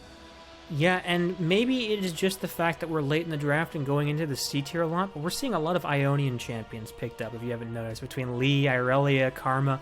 Like, we're getting a lot of Ionian champions added to the roster at this point. So it's going to be interesting to see how that region is held competitively in the eyes of these competitors. But we're going to start off this round 8 with Spids, and who is also going to draft an Ionian champion of Rome, increasing her ever-flexible roster of region accessibility. Wow, grabbing the Shen, which is another 4-cost unit, but this one works pretty well with her entire roster. I think most of her champions love to attack and have barrier. Classic pairing is Fiora, not as good as it once was, but still fine. It gives her access to Alawi Ionia, and Shen isn't the worst champion to have in that deck. Yeah, I think Shen's a pretty solid pick from what's remaining of the Ionia champs, and as a C cost, still leaves her access to some of the B tier champs if she wants one of them. Absolutely. Still leaving her options open. This draft has been navigated pretty carefully by Spids, all the way to like the later rounds, but we're going to see how Aikedo responds to that, and he is going to go ahead and pick up a Poppy. Now, I'm going to let you dive into this, Dragon, but I just have to say, I think this is an excellent pick. I think this is one of Aikedo's strongest picks in the draft so far, but I'll give it to you first. So first off, I think this is mainly a region pick. You get access to Demacia and Bandle, so it increases his flexibility a lot if he wants to go into either of those regions. I really don't think there's a great pairing here for Poppy, because you don't really want... Poppy Noxus hasn't really been that good. I guess you could go like Poppy Katarina. That would be okay. But like, you want to go for like a purely champion pairing. There's not really any good pairings. But she gives access to Bandle and Demacia, and you might want those regions for something. Like, you might want to go like Seraphine Bandle, for example, and now you have access. Absolutely, Dragon. I mean, I completely 100% agree with you that this is probably a region pick, but that's why I think it's so powerful, because it gives access to 2 regions that Aikato is currently missing, and 2 regions that Aikato really wants. Demacia works pretty well with Leona. Leona Demacia is definitely a deck that we might see coming from Aikato, giving access to Bandle for Seraphine, as you mentioned, or like Bandle Noxus Swarm potentially. That we've seen Bandle Noxus with Poppy before in previous metas, and that might just be something that works pretty well with Poppy. Also, just playing her to give access to one of Aikato's favorite champions in the form of Shellfolk is not something that Aikato currently has access to, and might very well slide in now that he has access to a Bandle champion. So I think that this just gives... This one pick gives Aikato access to so many things that he currently wants, and I think it just does so much in terms of flexibility for his lineup. I think that this is an amazing pick by Aikato. One thing, though, is that this should lock him out of any other B cost, so now he's left to the C cost champions for the rest of the draft. That is true. So his remaining choices are quite limited, but he only has 2 more choices left. So as long as he can make his way through that and not be too unhappy, he should turn out pretty satisfied with his current draft. We're going to see how Tempo goes. Oh, Tempo is grabbing a Nautilus. Again, not something I would necessarily expect from Tempo, but we're seeing it now. I mean, Tempo wants to beat up against controller decks, and it also screams he wants to go deep. Now, Maokai has not been picked yet. He has a ways to go until he can get it back. So, Maokai could be taken away from him, and I think without Maokai, Nautilus would get a bit worse. So we'll have to see if he's able to get the Maokai to pair with this as well. Sure. And as you said, this is probably a pick that he's making against control lineups, as his lineup is currently very weak to control, and Deep is a deck that's known to do quite well under control. But as you said, he does not have the Maokai pick yet, and Maokai is probably one of the reasons that Deep is pretty good into control, digging through your opponent's deck and making sure that they don't have the removal tools that they need, and that they're put on a timer. So we're going to have to see if this pick plays off. But Nautilus is a big boy. 13-13. Yep. Not something to scoff at. And he no longer dies to Quietus level 1. So that's also good. That works in his favor, true. But we're going to see what Elzon picks up for 8th pick. My goodness, could we own any more PNZ champions? We've picked up Caitlyn. The Ramus Ranch Rangers have declared a monopoly on PNZ as a whole. Well, half of our champions are in PNZ now. So now it's like very, very likely you can build a triple PNZ lineup and be perfectly happy with that. Caitlyn is just a solid pick. 3/3 quick attack, puts traps in the deck. She's like a fine champion, but the main thing here is also she has a pairing with Teemo if we want to go for the traps deck. We have said that Elzon was a trap enthusiast. If you can see here, we do have the trap archetype drafted now. True. That's another pairing for Teemo, potentially. You're absolutely right. So yeah, definitely not losing any flexibility by picking it. Just the absolute dominance of the PNZ region is something that has taken me by surprise. Oh, this is also surprising, Dragon. We've got a Rise pickup by Capitao here. Yeah, so Rise is probably a little bit worse when he has to play with another champ because he's not able to be guaranteed and treatable. Additionally, his best region combos are probably Shurima, SI, and Ionia, and he has none of them. So he's going to need to look for an Ionia champ in the coming picks. Yeah, and does not have too much time to do so with only 2 more picks and very limited champions remaining. So we'll see if he's able to do something like that. Otherwise, this Rise is probably just sitting dead in the roster. But we will see. Wow, speaking of death. We have the aspect of death here in the form of Kindred being picked by Dale Brasil. Wow, this fits in very well to Mafraju's lineup here. Could pair with Sejuani if you want to go for like some sort of SI Freljord overall deck, and then you can like have Kindred just pick stuff off. Also could be considered a denial pick for tempo if you want, because now that you can't do Kindred Ash, that's probably not going to be something he's able to play. Has some pretty decent pairings. It's probably a really strong SI pick, so we want more SI champions. We now have 2 SI champions that we can pick from. Yeah, it is. If we're running 2 different SI decks, it's going to be impossible for our opponent to ban both of them. And that might just be something that we have to force our opponent to deal with. Another strong pick from Mafraju, who's just been bringing a lot of strong picks into her roster, if I do say so myself. But now we're going to get back to Absolution, who hasn't made a pick in quite some time, but this time he's going to add Jarvan IV to his roster. He doesn't have Demacia in his region yet, so definitely a new region to add to his roster, and could pair well with Jax. What else do you think? I mean, this is also Absolution's first pick above B tier. Oh, true, yeah. Yeah, Jarvan is can pair pretty decently with Jax, some of the other ones as well. Giving us access to Demacia is pretty solid, and he is one of the better Demacia champs left. But we'll have to see. We got 2 picks left for Absolution, but I think giving him access to Demacia is a pretty good effect. Yeah, we'll see. And now we're going to go to Puffball Pan and see what she follows it up with. She's going to grab a Bard, which is probably in some sense a denial pick for Elzon, not giving her access to that Bard. And having all of these buffed Chimes units probably works pretty well with the Kale that we drafted earlier, so definitely makes that pick stand out a little bit. But another Runeterran champion added to this roster. How do you feel about the Bard pick, Dragon? I think this Bard pick looks pretty solid. Like you said, it's most likely here to pair with the Kale. So now we have access to Bard Kale, and maybe we can even splash a Diana in there if we want to play that. So, yeah, I think this is a fine pick to try and empower the Kale, and helps round out our lineup a little more. All right, well, that brings us to the end of round 8. We have one more circuit remaining, 2 rounds of picks for each player as we finalize our rosters. And we're starting to get a very good idea of the rosters that each player is building. Did anything stand out to you in this round, Dragon? Tempo has not had Maokai stolen from him yet, and Elzon continues the PNZ monopoly.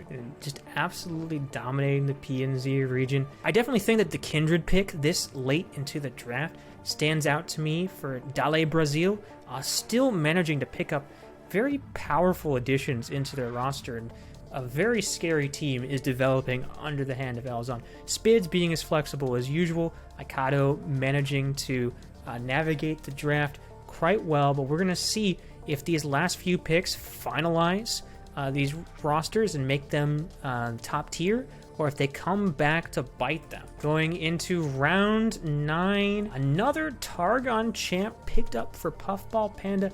Soraka added to the team. Alright, so Soraka's obvious pairing here is Tahm Kench, which is also still available. Tahm Kench is one of the few Bilgewater champions that are left, as Fizz is A tier and only Absolution really has access to that left. There's like Nami and Tahm Kench are the only 2 Bilgewater champions left, so maybe someone takes Tahm Kench for region. But if you're able to get Tahm Kench, Soraka Tahm Kench would be a pretty strong pairing. I want to point out something, Dragon, that I've noticed, and is kind of concerning to me. It's something I'm worried about. Puffball may very well be able to draft Tahm Kench. I don't think that too many people are going to contest that. But we only have 1 pick left, and we do not yet have a Shuriman pairing for this Echo that is in this roster. Now, there are availabilities in the C tier still. We have Nasus, we have Kaisa for availability, so that's something that can be picked. But if we make that pick, then we cannot pick the Tahm Kench for the Soraka. You can maybe do something with like Soraka Demacia or like Aatrox regeneration, healing up that Star Spring rather quickly, but we can't fix both of these things with 1 pick. Which do you think is going to happen? It's hard to say.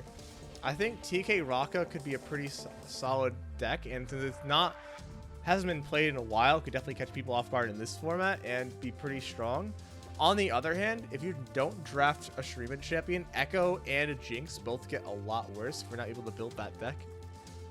So it's a matter of which deck you want to prioritize here. It's definitely a very tough choice either way, but right now, the choice that matters at this exact moment is the pick by Absolution, who is going to grab in round 9 his S-Cost champion pick, Akshan, added to the team, and suddenly that Lee Sin's looking a lot scarier.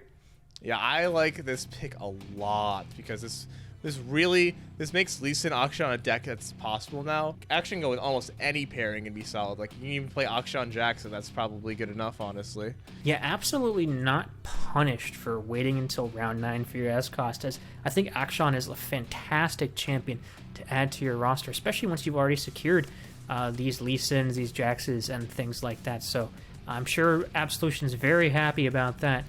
Let's see what Mafraju adds to her lineup. Nasus, one of the Shuriman S-Cost champions, nabbed. And right after that, Kindred pick, too. Oh, my. Oh, Kindred Nasus is on the table now, and that looks like it could be a very strong deck for Mafraju to use. What a way to, like, absolutely round up this roster, and she still has a pick left. Like, what else could she want? This is fantastic. Like, you could even go Nasus Viego if you wanted to. I think this is a very good addition to the lineup. Nasus might be a C-Cost champion. He still brings a lot of power to the table, and these are very good pairings that Mafraju set up for herself. All right, but for our other Brazilian player, Capitão goes ahead and grabs the Master Yi. This no doubt is meant to pair with the Rise, don't you think? Yeah, 100%. This is a really good pick for pairing with Rise, and yeah, now Rise Yi could be a deck that we consider. It's probably not. I don't think it's as good as the mono Rise list, but like if you're expecting like slower decks, then Rise would be a really good addition here. And yeah, now we have like quite a few different archetypes that have built up over our lineup. Also, we could go like Master Yi, Twisted Fate, for example, too. Be like flexible. Yeah, it is kind of funny how Master Yi probably is a little bit like anti-synergistic with champions like Lux or Jace, but you don't have to have your champions pair with every champion in your roster. You still have options here, and I think just the Rise Yi alone is potentially enough to scare a few people with how much Ionia Rise there's been on ladder. Oh no, Dragon. Oh no, Travesty. One pick away from Tempo, who just drafted Nautilus in the previous round. The Maokai has been nabbed up by Elzon, adding another Shadow Isles champion to her roster. What do you have to say about this devastating blow to Tempo? I think Tempo is kind of crying right now, and Elzon is bullying Tempo a bit because also stole Aurelian's Soul from the Shyvana pairing as well. Yeah, I think this is mainly a denial pick because we already have Shadow Isles. And I guess we can try to find something to put Maokai in, but overall I think it's just denied Tempo here. Yeah, definitely Elzon's been coming out for blood when it comes to Tempo's lineup so far today. But also, I don't think that this champion has no use in this current roster. I think that you have been able to see funny PNZ Maokai pair-ups beforehand where you destroy the opponent's deck and then shuffle in a lot of puff caps after you've sewn through their deck, and they just take 20 damage off the spot.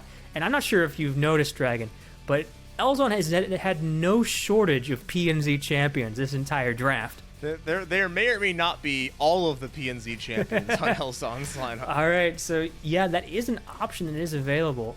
And, you know, maybe even just some ephemeral synergy with Hecarim, potentially, as like a one-of in a Hecarim deck at some point, possibly. I don't know. Possibly.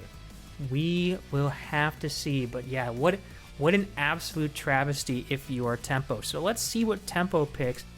And it turns out to be a Callista. This is an interesting pick, Drag. I'm going to go into this pick a little bit myself first.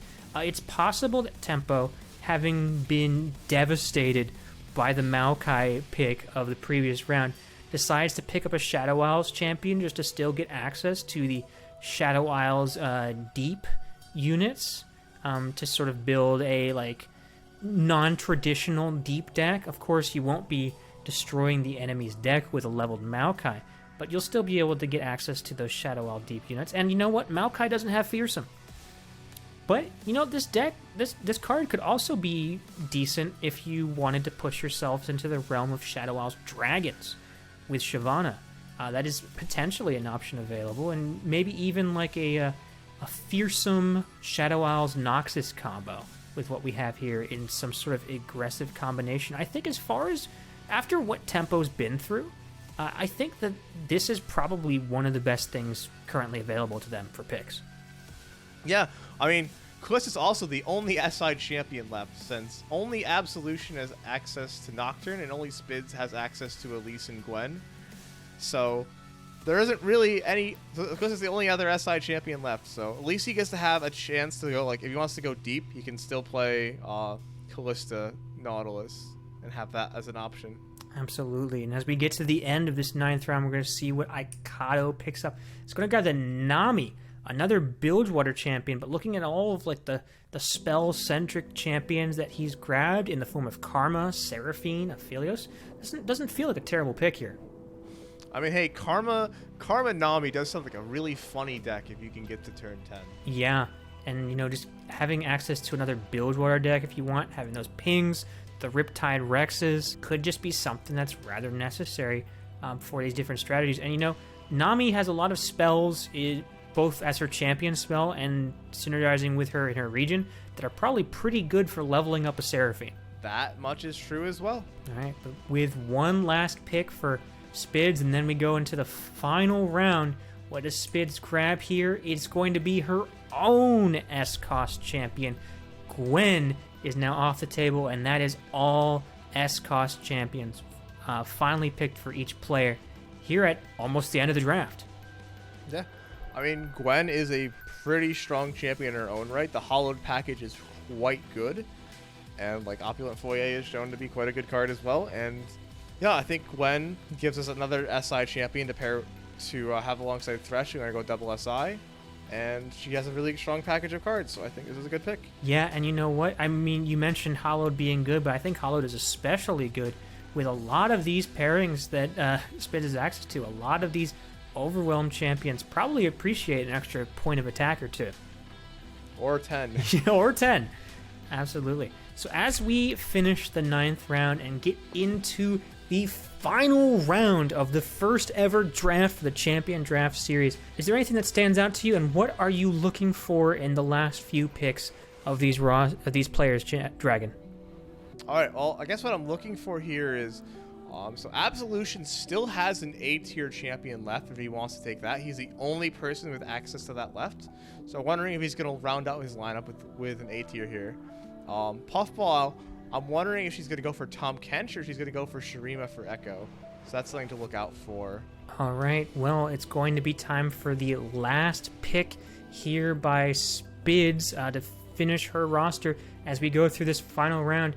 And her last choice is going to be Taric. I just have to say, Dragon, we've joked about this before, but this is another 4-cost champion in this lineup. That's like, what, 8 so far? We are 8 for 10 in 4-cost champions. So I think Spids will have one of the scariest turn 4s in the CDS. Yeah. We talk about how Elzon has like a dominance of P&Z, but Spids here has dominance of turn 4. Turn 4 is hers to own. If it's turn 4, Spids will likely be slamming a champion. Mm-hmm. That being said, like, Taric isn't just a meme pick. I think Taric fits in very well with a lot of this roster that Spids has developed here. You've got Taric Fiora as a possibility. You've got maybe Taric Shen as some kind of support combo. Taric Pantheon combined with something else. Maybe you ratio those guys out and then slap in a Varus or something. There's a lot of potential here. You could even do like a Taric Noxus support sort of thing and then just have a little Darius on the top end, perhaps? Yeah, maybe. Yeah, I mean, Crimson Pigeon is a card in that region combination now. Mm-hmm. Absolutely. And as we see Spids' roster finalized here and all 10 champions that are going to be in our lineup, the only regions I am not seeing are P&Z and Shurima. She has access to everything else, which is crazy. Not in a bad way. I think Spids got the most flexible lineup with having access to almost every region, so she can play at least one deck of a region. Although she doesn't really have the ability to double up, which is the other side of the coin. She can only double up Shadow Isles and Targon. Yeah, we're going to see exactly how she decides to utilize this flexibility in upcoming weeks. Looking forward to that. But now we're going to see the final pick from Aikido, Yasuo. Now, Dragon, if you had told me that Aikido was going to pick Yasuo, I would not have believed you. This doesn't feel like an Aikido champion to me, but looking at his roster, it kind of makes sense, don't you think? We have Leona and Katarina, both of which are actually some of the best pairings we could get for Yasuo to level him and get extra use out of him. So we actually do have synergy in our lineup for Yasuo. He is generally on the weaker side, but his stun game plan might gain a lot more value in a slower, if the games are slowed down, there's less aggro.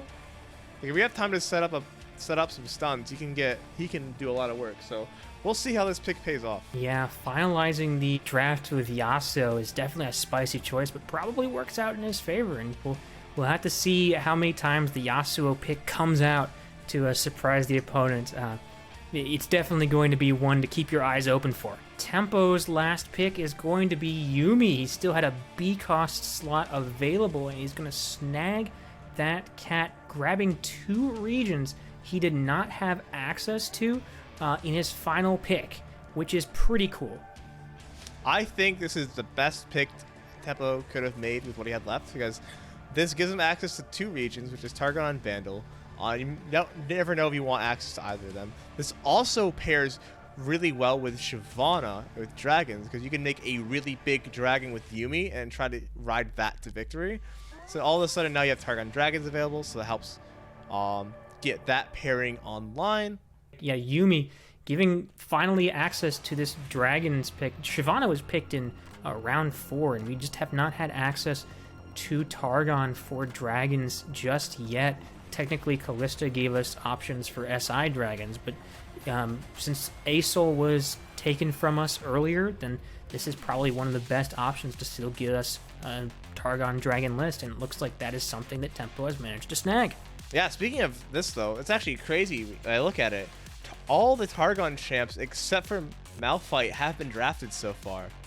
And while that could happen, considering Talia has not been drafted yet, I am not putting my hopes high on Malphite being drafted in the next 5 picks. Yeah, it's looking kind of unlikely unless we're just absolutely desperate for another Targon pick. But we're going to go and see if Elzon wants to add more Targon picks to her roster, and it looks like it's not going to be that. It's going to be her first Freljord pick in the form of a Nivea. What an interesting choice. What do you feel about this choice?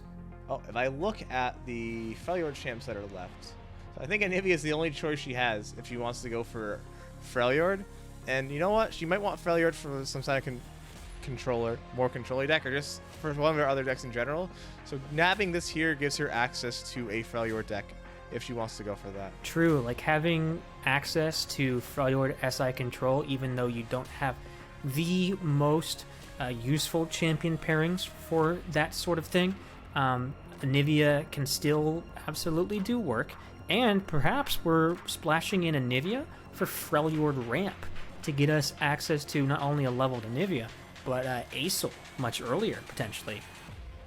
True, we could do something like Zoe Asol with one Anivia for some sort of Targon's Peak. Not that I am advertising it, even though I definitely am. Something I'm sure that several would like to see, and that will finalize Elzon's roster. We are now going to go to our Brazilian players and see how they round things up. Going now to Capitão, who's going to... Wait! Capitão still had an A-cost left! Heimer's still here! What? Yeah, I mean, hey, the only person who could have contested the Heimerdinger at this point was Absolution. He's after him, so that's not going to happen. And Heimerdinger gives us access to triple PNC, and is also an amazing pairing for Jace. So now we have double synergy there. We go Jace Lux or Jace Heimer, or even Lux Heimer if we really wanted. Yeah, it just feels like Heimerdinger is the perfect champion to round up this entire roster. Heimerdinger, you are going to Brazil, and you are going to help finalize this roster and bring it to, I'm sure, many a victory. We're going to see Capitao. I'm sure this is such a strong-looking roster. I'm sure we're going to see Capitao perform with it. But looking at the last pick for our other Brazilian player, it's going to be Draven, who, as we've mentioned, will probably not survive against players like Elzon, who I'm sure run a ton of Mystic shots. But this does give access to Noxus, which was one of the regions that Mafraju was lacking. We're seeing the return of Tri-Beam control. We do have Ezreal and Draven. True, this could be the spice that Mafraju just brings out in some Although matches. I'm pretty sure this is just for the Noxus region combo, considering Draven is the only Noxus champion other than Riven that hadn't been drafted so far, and I think Mafraju just valued Draven more than Riven. That might be the case, but what exactly are we using our Noxus region combination for? Is it for like Noxus with Nora, perhaps? It could be. We could go for a broad main pile with Nora. That is absolutely possible. Yeah, it definitely still has some flex ability in this lineup, but I really want to see the Tri-Beam, and I have faith that it might come out at one point or another. All right, but now going to Absolution's pick. We are so close to the end of this draft. His final pick is going to be Kai'Sa, another Shurima pick for Absolution, and one that now has a Demacia pairing in Jarvan. So we actually have Demacia Kai'Sa available. If Kai'Sa can come down and level up, she's very strong, and I think her best pairing is by far Demacia. And hey, you know what? If you level J4, you get more Cataclysms to use with your Kai'Sa, so that sounds like a pretty good plan to me. Yeah, it does sound like a pretty good plan. I'm imagining this scenario where Kai'Sa is at 5 out of 6 as far as evolved, and you attack, summon a barrier Jarvan, and that flips her, like on the attack. You know what? It also could just be Jack's Kai'Sa as well. You never know. Oh yeah, a lot of keywords given out with those weapons. That is another possibility. And you can even just do like some combination between like Kai'Sa and Akshan and some other things. There's definitely a lot of options in this pick. Yeah, we'll have to see which one he wants to go with, but he's got his, I think Absolution's got a pretty flexible lineup here as well. All right, so we are down to the last pick of the Champion Draft Series. Puffball Panda made the first pick, and she is going to take us home, and her final pick is going to be Tahm Kench. With the Soraka pick from the last round, this pick was definitely a little bit foretold that it was going to happen. So yeah, now we have Soraka Kench as an option here. So that seems like a pretty good pairing and could definitely blow out some people if they're not prepared for it. Absolutely. I imagine that sometimes a Panda is going to bring like the Tahm Kench Soraka pairing, and like opponents are just forced to ban it and leave whatever else that she wants up because they might not have the ability to deal with a Tahm Kench. And hey, Soraka Tahm Kench was a good deck back in the day, and if you're not dealing with some of the removal tools that are in the game right now, I think it gets a lot better. All right, so that is it. That was the last pick of the Champion Draft Series, and players, we see their finalized rosters. There will be trading opportunities later in the season, but for now, this is what they've got. Looking at these rosters, what are your final thoughts, Dragon? I know I have mine. I think that the most flexible definitely has to go to Spids, because I think a lot of her champions are pretty flexible for what decks it can get paired with, and she's a lot of options available to her. Whereas a lot of the other players have all drafted more for archetypes. Like, for example, I would say Capitao has, like, he has Rise Yi, he has, like, the Jace Lex Karma combination, he has Scargrounds, he has Scion Draven, and then he has Twisted Fate there for flexibility. He wants to go for something else. I mean, I'm just looking at all of these right here. I'm looking at the P&Z piles that Elzon has. I'm looking at all of the aggressive, scary decks from Temple. I mean, Temple has, like, realistically, like, 5 real decks or so in their lineup already, which is crazy. And they're all, like, very real and very scary decks. Spids, well, I wouldn't say that Spids is, like, impossible to... Her lineup is impossible to target, as her lineup is a lot of mid-range champions and mid-range decks, and you might be able to find a deck that does well into a lot of her lineup.